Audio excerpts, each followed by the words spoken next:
Richard Thomas. It's summer at Notts County.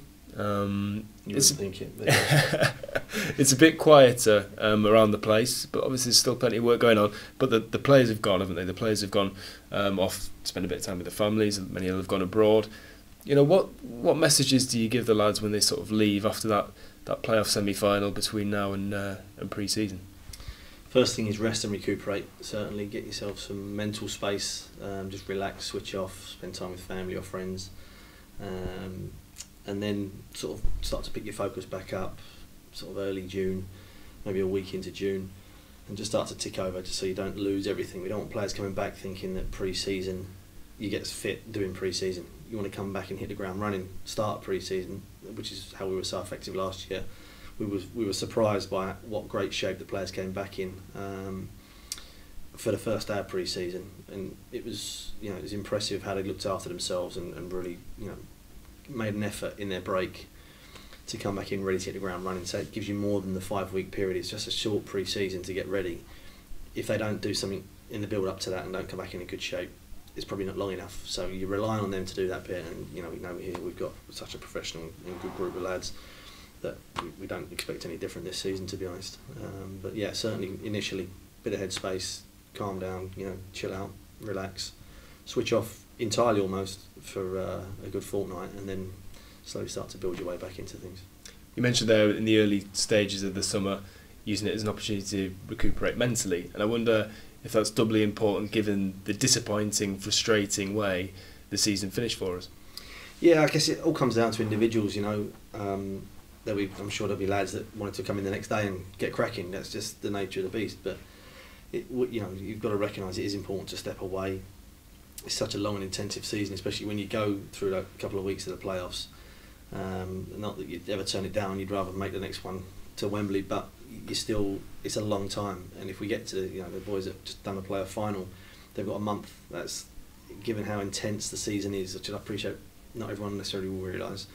But the day in, day out, it's hard. It's physically demanding, which in turn takes its toll, and it's very mentally demanding. And the players do need that break. Any sport in the world has that rest period and that off-season period for a reason. You can't just sustain that throughout. And so to only have a month, people will be saying, blimey, a month off, I'd give my right arm for a month off. I get that, but it's not quite the same sort of scenario, because it's just physical endurance and it's putting your body out there every day. And any physical activity needs a break of some description, but it's absolutely vital. And managers away at the moment. Hopefully, I'll get a couple of days away the next few weeks. But everyone, staff included, as many people as possible need to get away. Backroom staff where possible. It's for some departments it's a quiet time. The football is over. Yep. For other departments, it's really busy. Like I've alluded to already. The media guys, the chairman, the chief exec, they're working hard at the moment to secure these new signings. So it's not possible for them necessarily at the moment, but everybody needs to get a rest of some sort, and not only to make yourself feel better, but to reinvigorate everybody, so we all come in with that renewed enthusiasm and effort. It's like anyone there's a long weekend from work in an office, they go back with a renewed enthusiasm. Generally, it's the same principle. It's no different. So it's important that time and effort is given to getting players away earlier, if that's the thing in the season, or making sure they've got a lot of downtime, the right type of downtime in the off season. Yeah. What's the gaffer like when he's away? Because you hear all these cliched stories about managers on the sunbeds taking calls about players walking along the beach, the missus getting annoyed at them because they're just talking about football all the time. Yeah. Does he distance himself from it, or is he never far away from the phone? I haven't got a clue. I haven't heard from him. We've been on the phone once or twice, but I think that's important that other people recognise to leave him alone as well. It's not about him and how he carries himself as much as that we don't all go chasing him and need his opinion on everything. And that's why he's got us all here. That he knows he can rely on us, depend on us to do whatever bit we need to do. And you've got to recognise to give people their space. It's no different with us to the players. It's now for you, the media team, us, me as his assistant, to go. I'm not going to chase you with phone calls. I don't need to be on the phone to you every 2 minutes.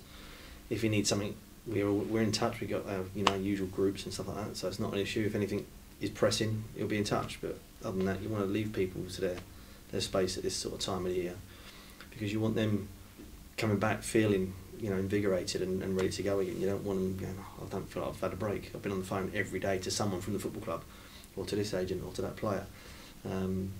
So it's about just being sensible, really. How proud were you of the gaffer last year? We saw towards the end of the season he was getting quite emotional at times, talking about the playoffs and the amazing progress that the club has made, especially on the football side. You know, as somebody you work so closely with and got a great relationship with, you must be brimming with pride for everything he's achieved. Absolutely, yeah. He's become a fantastic friend. You know, he's done so much for me personally, in terms of bringing me in and giving me an unbelievable opportunity. I'm always going to be grateful to him. So it's almost doubled for me because I'm so grateful. But yeah, enormous pride in, you know, the way he carried himself in the interviews, and, you know, given the way things finished and the bitterness with which we felt it had been handled. No, you know, absolutely taking nothing away from Coventry, but it wasn't just us in Coventry. So I felt we dealt with that really well. Because it's hard, you know, he's obviously an unbelievable competitor, as we've all seen through over the years, but no time more so than now as a manager. Proud of, you know, what he's done in his first full season and how well he's done, the reaction and what he's got out of the players. You know, it all bodes well going forward. So yeah, like you say, very proud, and I think fans and staff around the club and players want to see that emotion and passion from their manager. So, you know, I think he carried himself superbly, given the circumstances. He's got a tinge of disappointment about us not getting up and going up automatically and then not quite getting it done in the playoffs, but I think it'll just make us hungrier to go again next year, so it puts us in a good place.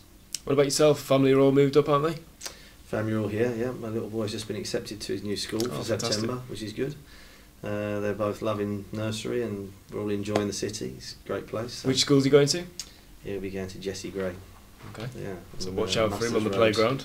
Yeah, well, yeah. I don't push him to be anything. He can play what he likes. So getting him into his cricket at the moment. I had him at the Outlaws at the Family Day last week. Brilliant. So that was good. He's got to know what it is before he turns up at school and puts the bat over his shoulder. So he's looking forward to it, I think. Nottingham's a great city, isn't it? He seems to be really settling in as well as the gaffer. Oh yes, just because it's the hub for so many sports. There's so many strong teams here. There's so many national centres here, which, you know, as a sports person myself, in terms of just, you know, playing socially and, you know, as a hobby, I love that for my two boys because they're going to be athletic and, you know, they're going to enjoy it socially if nothing else. And like I say, I would never push them to be anything, but their mum's an academic and she'll push them on that side, which I totally respect and would love her to do. And I want them to go down that route, but I want them to understand the value of sport and you know, what it can do, the camaraderie, the friendships, and, you know, and I think Nottingham offers so much of that. It's ridiculous. So it's a nice place for them to be, and long may we be here. Well, hopefully the sun will come out soon and you can enjoy your summer. Try and get some time off. We appreciate everything you've done. Thanks very much, Tom. No problem. Thank you.